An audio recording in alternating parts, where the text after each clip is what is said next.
Well, welcome to another edition of TokStocks. I'm your host, Keir Reynolds, and today we're lucky enough to have Chris Timmins, President and CEO of Pegasus Resources. Trades on the TSX Venture Exchange with the ticker PEGA, P-E-G-A. Hey, Chris, how you doing today? Hey, Kier, nice to meet you. Nice to meet you as well. I've heard your name mentioned quite a few times from a few people that I kind of follow online there, and it looks like you got some fans and whatnot. So really interested to finally get you on. Thanks for accepting the invitation, and look forward to learning more about Pegasus. My pleasure. Well, why don't we start off with we're gonna start we'll throw you into the frying pan right away. Why don't we start with our 60-second pitch? What is the name and stock ticker of your company? We are Pegasus Resources, and we trade on the TSXV under the ticker PEGA, P-E-G-A. What is the mission and vision of the company? We are looking for uranium deposits, specifically focused on the USA, Utah area. How many shares are outstanding? We have 21.4 million shares outstanding. What's the insider ownership and how much money have you invested? Inside ownership is around 10 to 11%, and me personally, I've invested over $300,000 into this company over the years. Are you fully funded for 2024? We are not. What are your short-term catalysts? Short-term catalyst is we're permitting our Utah project after an exciting ground sampling program that we completed back in January. And we're going to proceed to drill that property once all the permitting's in place. And what is your market cap? Our current market cap is somewhere between $3 and $4 million, depending on the share price for today. Great. Thanks very much for that. Now we can sort of dive into our longer form interview here. Maybe we could start off a little bit about who you are, your background. I've read a bit about you. You're an accomplished investor and entrepreneur, but maybe we'd like to hear from yourself. Sure, my pleasure. My background actually starts back in 2000 when I moved to Alberta and started working in the oil patch. So I spent the last 21 years working in the oil patch. I did everything on there from being a helper all the way up to project management, management of actual divisions inside of bigger corporations. And I've worked for some pretty well-known companies like Tourmaline Oil and Pure Energy Services, which was bought out by FMC, which is now Technip. So I've been around the oil patch for about 21 years. 2018, I really wanted to start focusing on the junior mining sector. So I created a Twitter account and I went out and started meeting everyone inside the industry. And it kind of just snowballed from there. I started meeting a lot of different people and making some connections. And along the way, I ended up investing in Pegasus Resources. And fast forward, here I am as the CEO. Well, that sounds like a story. You started by investing, and now you're CEO. How did that come about? Well, we went activist on the past CEO, honestly. Those a group of us, we invested in this company. They had some great uranium assets, and we loved them, and we started investing.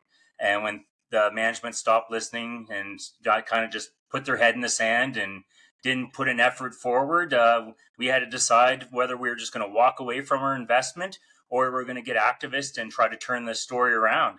So we went activist, and we're turning the story around. It's been I took over as CEO in February of 2023, and it's been a great time.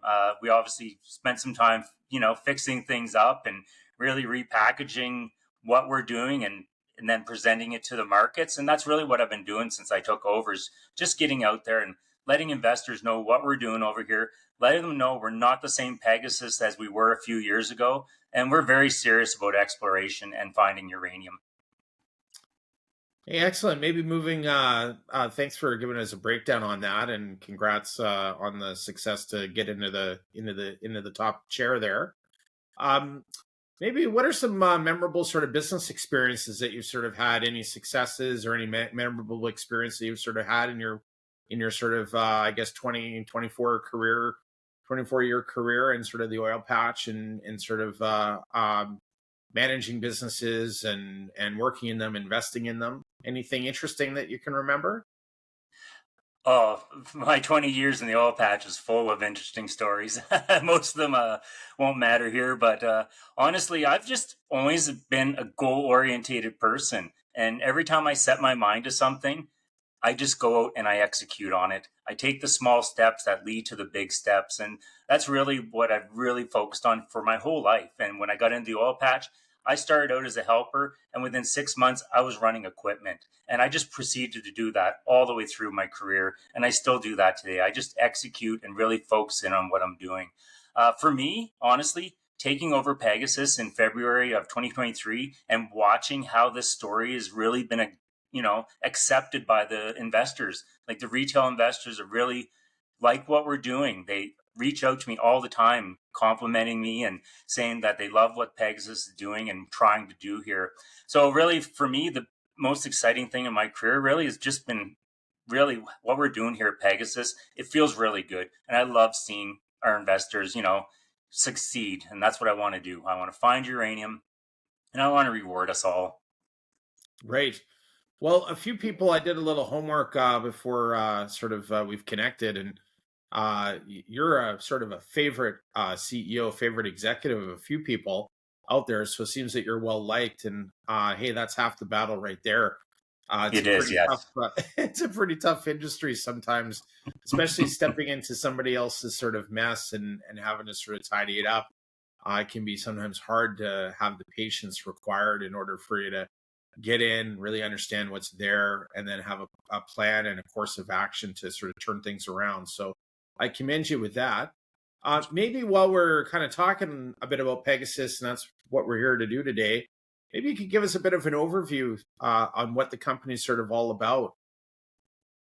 Sure. So really, like I said, what we're focused on right now is our Utah assets. It's located down in Emery County. It is a past producing uranium property. Back in the 1950s, they were mining uranium, vanadium through some small, scale mining on the property. It's right along trend of a well-known company, Western Uranium Vanadium. So we're along trends, and they've got about 4 million pounds of uranium up there with another 4 million or so of vanadium as well. So we're a long trend of that. So it's a great area. It is obviously we know there's uranium in the area. With the ground program we did back in January, that helped to confirm that there is definitely some uranium on this property. We had 11 samples come back at over 1% uranium, with the highest sample returning 18.87, which was pretty amazing, even Wow. for that's like some Athabasca Basin numbers, right? So we saw that number, it kind of blew our socks off. So we're pretty excited about that. Probably not indicative of what you're going to find down there in a grade, when you start drilling. But it's very nice to see that there is that potential. Obviously, you mix in some high grade like that to any drill hole, and you're going to see a really substantial grade come off it. The area in general, though, does tend to only be about 0.3, 0.4% once you drill it out and develop a deposit, and some get into the 0.2% as well. But it's a great project. We think there's a substantial resource on the property, and we're looking forward to getting the permitting done and chasing that down. We also have our project up in Pine Channel, which is in the Athabasca Basin. This property has a bunch of historical work. Denison Mine did some work on in the 1970s and early 80s, where they drilled 12 holes in the area that were on our property. 7 of those holes came back with anomalous uranium, with the highest grade being 0.15%. So we're seeing some really encouraging stuff up there, and we're basically just building off of all the historical work that was done.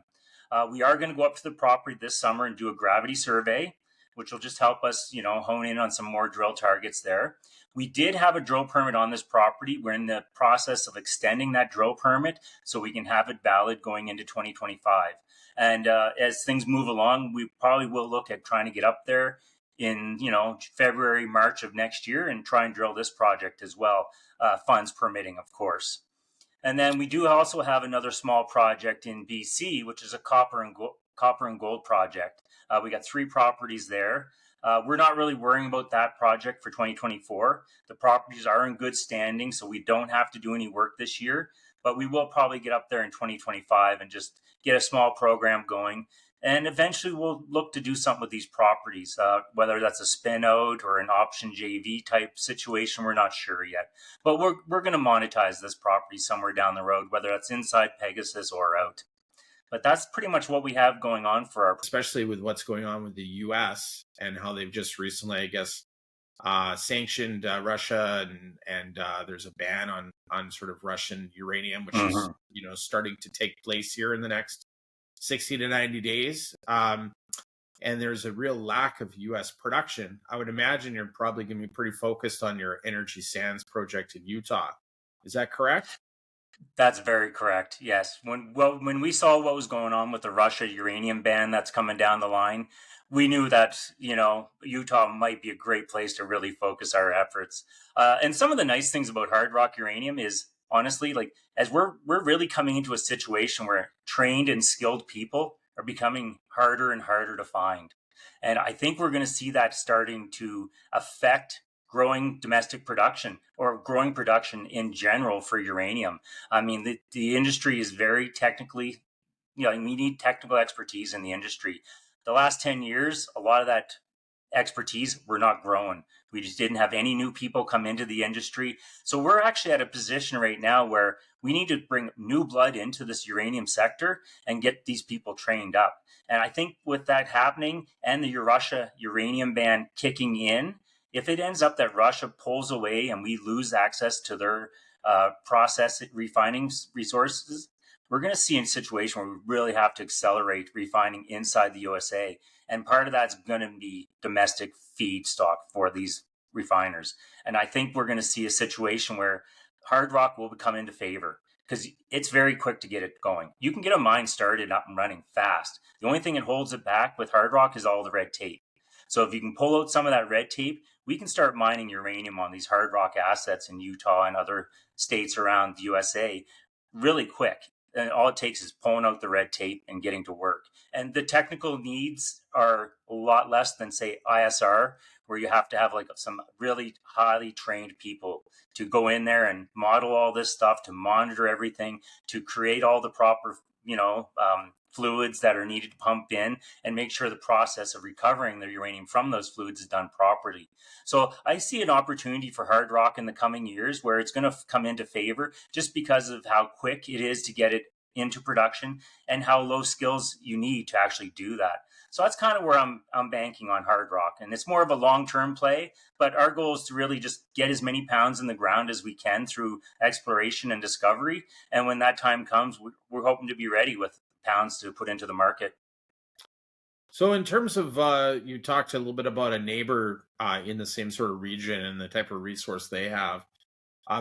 Generally, what would sort of the target look like on your Utah project? Is it sort of near surface? Is it deep? What sort of mining widths are you hoping to see? When you look at some of that stuff in the Athabasca Basin, you're talking about like stuff that might be a kilometer underground and pretty narrow but high grade. Pockets of very high grade stuff. It's pretty unique in the world in terms of that. But what sort of target? Maybe tell us a bit more about what you're hoping to sort of see from your Energy Sands project. Is it near Sure. surface? Any indication on that? It's actually a little bit of a mixture. So some of the stuff that our property actually has some very varying topography. So some spots are down in the low areas, and then we've got some stuff that's up in a higher area. The low valley stuff's all around 100 feet. So that would kind of fall into a possible open pit or shallow underground. So we've got the shallow stuff, but then if you get up onto the hills, which is more the Western uranium type style, they're running at around 1,000 feet. So around that 300-meter mark. So what we have is roll front deposits and pod style deposits in Utah. So you can get some fairly large deposits. Like you can see ones that are like 1,000,000 pounds, but you tend to have a lot of smaller deposits all around clustered across the property. So it is a challenge to go out and locate all these things. And that's where a lot of companies in the area are taking advantage of all the historical drill data that's kicking around. And if you can locate some of that data, it can save you a lot of drilling and just by knowing where someone's already put the holes. And we are looking for that data, and we actually have found some, and we're actually in the process of working through that data right now and putting it into a presentation that we can put out into the markets. So we are processing that data that we've received, and we're hoping to get that out into the markets right away here. And of course, with that, we actually had a slight delay on our drill permits because we received some data and we wanted to work that into our drilling. So things are looking really good down there, and I think it's going to be an exciting story. Great. And in terms of drill permits that you've talked about, any what sort of when do you think you would be drilling the property, and have you done the necessary sort of like groundwork to sort of prove up targets? We have enough data here. We might do a survey. We're still kicking that around, but we plan to have this drill permit done and submitted by the end of this month. So then it'll take 4 to 6 weeks for the state agencies to process that and come back with an answer. Utah being very mining friendly and having a company like Western Uranium just up the road who is actively stockpiling uranium right now. We're in the right area. It's already should be no issues with us doing what we need to do. And of course, when we get to the stage where we have a deposit, we'll have to go through a whole bunch of different things, of course, to bring it into production. But these early stages, it should be pretty cut and dry. And again, this area is heavily industrialized, and we've got mining people to the south of us. We've got companies like Anfield in the area that have a mill. So really, it's a great state. It's an agreement state, so everything's dealt with at the state level. You don't have to get the federal government involved at this stage. So honestly, it actually just got voted the best district to do invest in mining. Just came out last week that Utah Excellent. is number one. So I think we're in the right place. Yeah, well, I know in talking with Bill Sheriff, who's done quite a remarkable job with Encore, he says you got to be in an agreement state. So, so Yes. good stuff there. Are you looking? Are you looking to perhaps acquire other projects? Anything else on your radar screen? Anything that investors should sort of expect, or do you think you've got enough to focus on for the time being?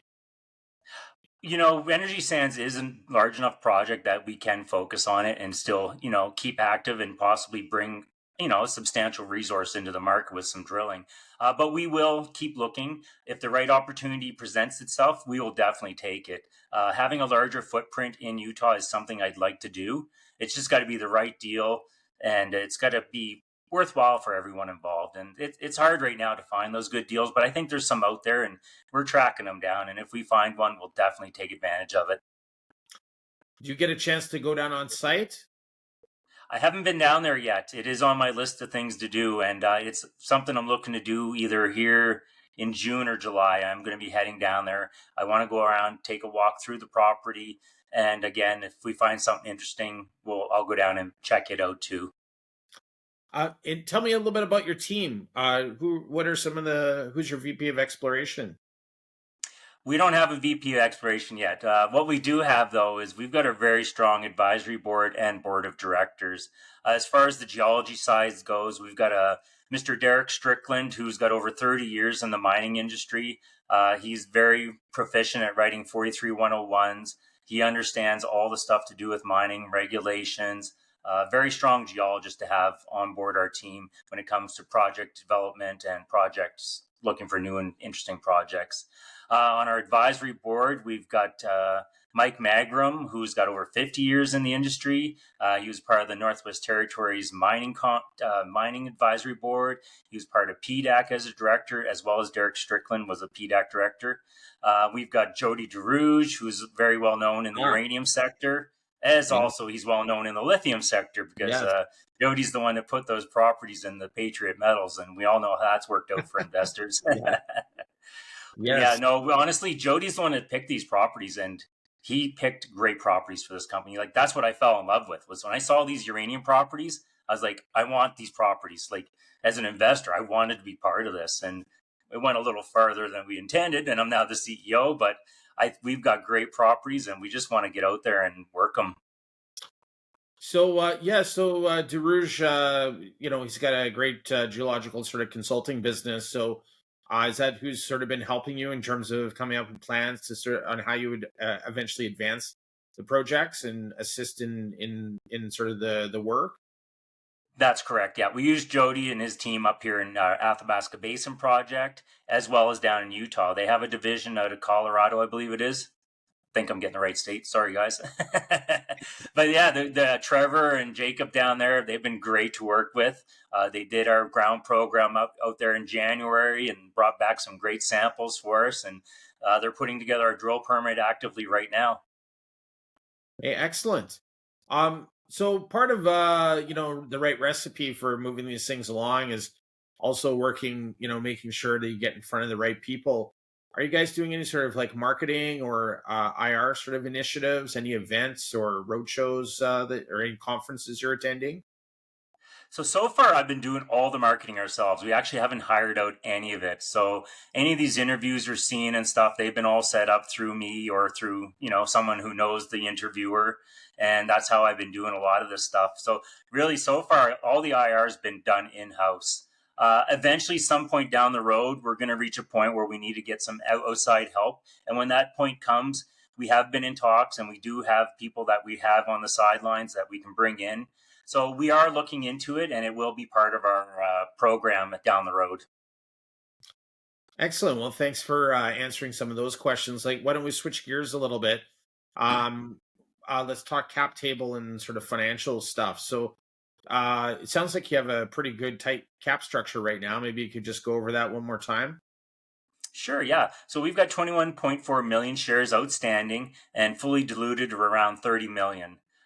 We've actually been it's trading sideways for since about January, but part of that is to do with we've actually had almost 2 million warrants and options be exercised through that period. So it's been a real drag on the stock, as you know that happens, right? Anytime people are exercising warrants, they only sell a little bit of their free traders to cover their warrant costs. It's just how things go. And you can't argue with them. And honestly, we've traded sideways, but that money has really helped out, keeping all our projects moving forward. So it's actually made it so we haven't had to do a raise. So we will do a raise, obviously, sometime in the near future. But with all this warrant money and stuff coming in, it's been real great. It's helped the company out a lot. Obviously, our shareholders are very happy, and the share price is traded sideways, but we haven't been beaten up for it. So I think all in all, we're doing very well, and our shareholders are happy. And in terms of warrants that might still be in the money or outstanding, how many warrants are there and what prices?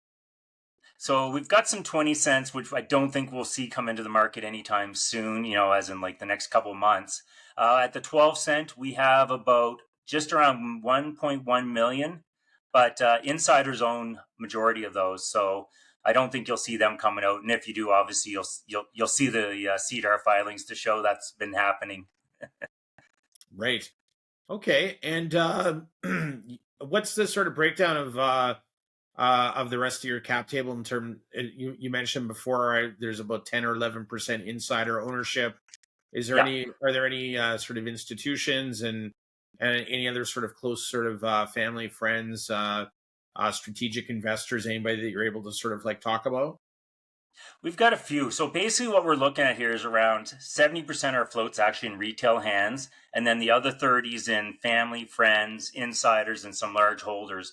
We don't have any official institutions in, but we do have a large group of shareholders that are about 2 to 4% holders. So we actually have a very substantial group of investors here that hold large percentages of the company and are working with us.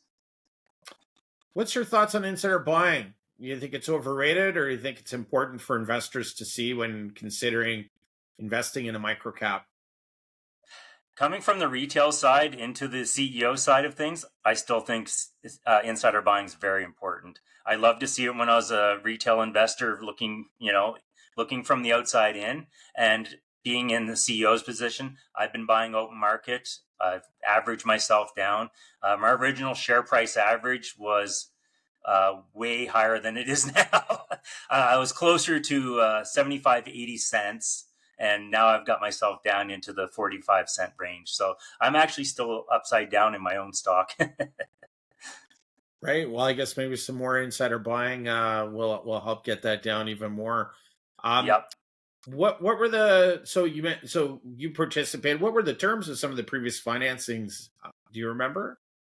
Sure, we did a small one here in August, September that we raised around 360,000. That's probably not the exact number. We did that Sure. raise at 8 cents.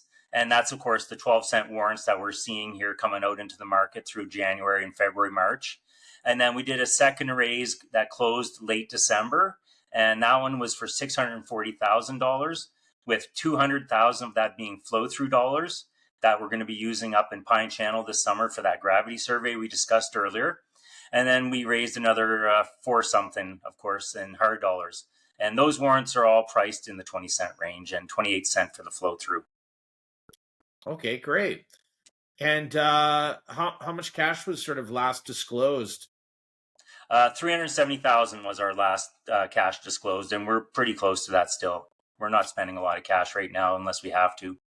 Right. And so I would imagine for some of the planned work activities, if you're going to do any drilling, you'll be needing to sort of do an equity financing or some form of financing. Is that something that we Yeah, should expect here? Yeah, if we're going to do a drilling program that we plan here in August, September for Energy Sands, we're definitely going to have to come into the market for a raise. We're evaluating right now when we're going to do that, but it's definitely something we'll have to do in the near future. Okay, great. Um, what are your sort of general thoughts on the uranium sector? I know there's earlier in the year, sort of like January, I guess it was kind of the talk of mining, sort of speculative mining investing world, seeing that spot price sort of squeezed up based upon some of the problems that some of the producers have kind of been having. And it was sort of another sort of insanity wave for a lot of these uranium juniors. They saw some big price moves. It was the talk of PDAC this year was uranium. Last year it was Mm-hmm. lithium, and then obviously price is still pretty solid, and we've seen a lot of geopolitical interesting moves here to sort of restrict supply, further supply from the market. We've obviously also seen that it's been COP28 in December sort of officially kind of made it kind of a green energy. We've heard about how important new forms of energy production are for AI and things like that. What are your thoughts on the uranium sector in general? We've got so many things going for us. Like you said, you just nailed a long list of like bullish indicators that just mean uranium is going to keep, I don't know, moving higher. That's, I think, moving higher. Really, I think we're in for a decade-long uranium bull market. If you'd asked me 3 years ago, I was like, maybe 3, 4 years. And then a year ago, I was like, maybe 5 or 6. But the way this is going, I think we're in for like a 10-year. I think we're going to continue to see production increase problems. I think we're going to continue to see new developers and stuff coming online taking longer than they planned. And I think we're going to see delays in finding new resources in the ground. The industry is just trying to get its feet under it and get moving again. And of course, now we're seeing everyone's been raising lots of money. So we got to chew through some of the dilution from all the funds that have been raised for the last few years, chasing down all our drilling and stuff.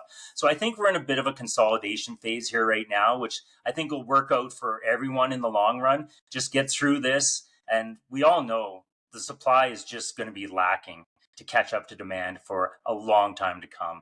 And I'll be surprised if in 5 years we've actually have a balanced supply demand ratio.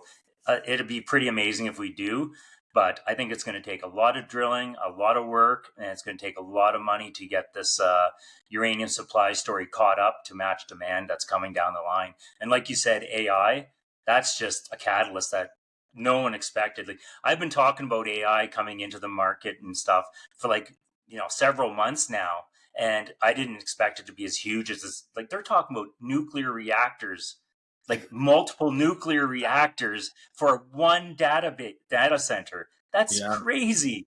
Like when they say a few reactors to run it, like that's a lot of power. right. It's like, so Yeah, I well, think we're in for a crazy yeah. run here with the uranium, and I'm so happy that I'm involved in this industry. It's going to be exciting. Well, Sam Altman is investor and involved with SMR, a small modular reactor company that recently went public. So I guess if the poster child, Mr. AI himself, is also Mr. Uranium, Mr. Nuclear, bodes Yep. pretty well for the sector. We also know that Biden has not really been very kind to sort of petroleum and in the oil and gas industry, but looks like they're rolling out some new federal funds as well to fund nuclear and uranium, which is exciting to see. Is that also? Are you starting to sort of feel that also? related to the U.S. Assets that you have? You know how this usually tends to work. The government's going to come in, they're going to fund the near term producers, obviously, which makes sense. And then they'll kind of work their way down the food chain as they go with their spending dollars. So I think at some point we're going to see some of these spending dollars from the US government or even maybe the Canadian government start flowing into the more of the exploration side of things.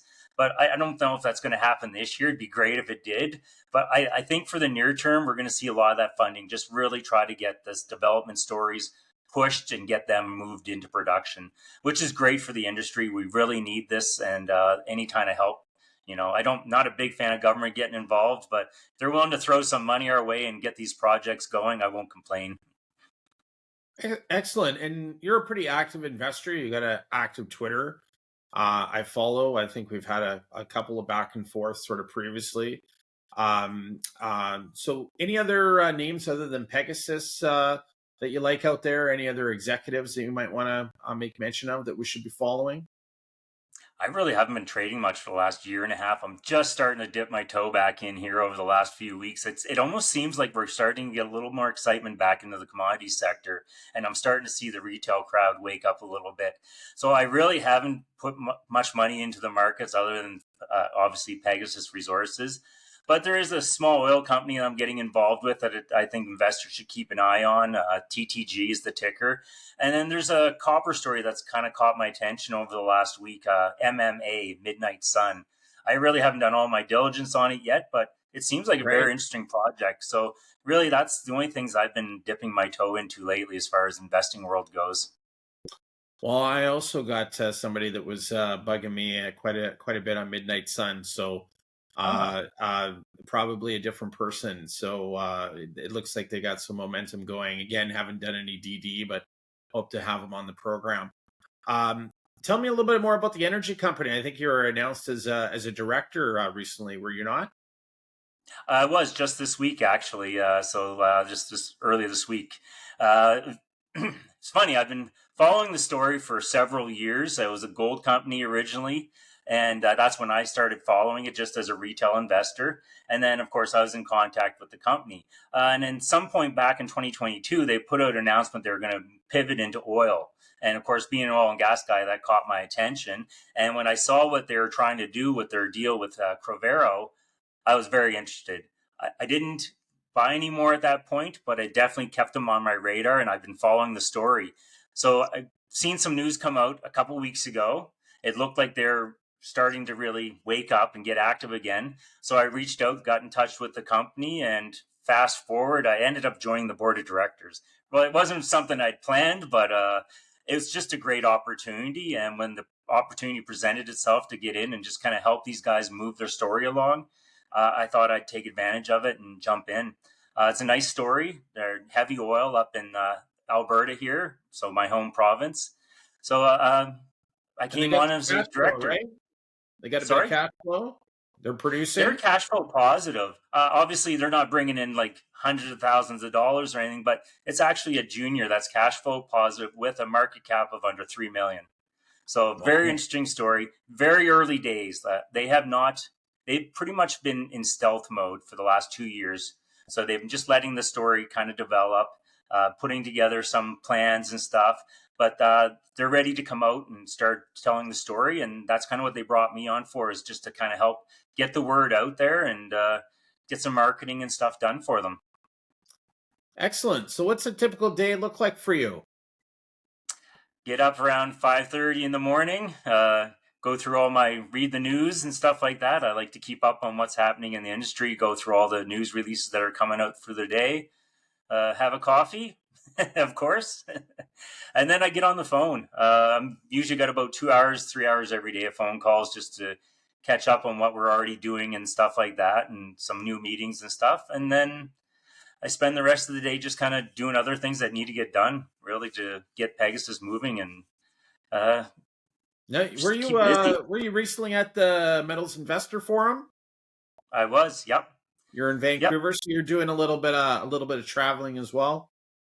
Yeah, I get out to certain events here. I've managed to get to PDAC this year. I got to VRIC this year, and I got to the Metal Investors Forum.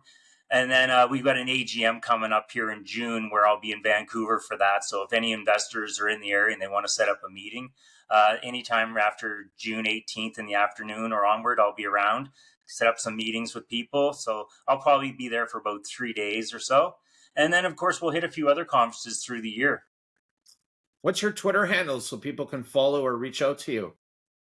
It's muddy at Mr. Chris_Timmins. All right. Good stuff. And any advice for people that are looking to get into either oil and gas or the mining or capital markets business? Just do your diligence. Definitely check up on who you're investing in. Do your background on the companies. Do your background on the assets. It's all about doing your due diligence, honestly. If you can do your due diligence, at least you'll keep your risk factors to a minimum. Anytime you're dealing with exploration companies, it's considered a high-risk investment. Obviously a high reward, but you got to get through the high-risk part first to get that reward. Any topics, any final messages that we didn't cover you'd like to make mention of? No, I don't think so. Other than that, I love what's going on in the uranium sector, and I think we're in for a very epic run here. Do you believe the Pegasus shares are undervalued today? That's a hard one to call. The valuations on these uranium juniors is all over the place. I'd like to say yes, it is, but I think investors really got to figure that out for themselves. Hey, maybe you'll have a future in politics. That's a good way to answer it, and yeah, probably the way you should. So appreciate that, Chris. Hey, great to connect with you. Great to see what you've done over the last year and sort of turning things around. Looks like if you're an early investor who participated in the private placement or bought alongside, you have achieved a pretty good return already. So look forward to seeing what other catalysts and things you sort of are able to develop, and wish you lots of luck on your Utah permits, getting those done. That sounds like a really exciting project to me. Look forward to having you back. Thanks a lot. I enjoyed our time, and I'll see you again for sure.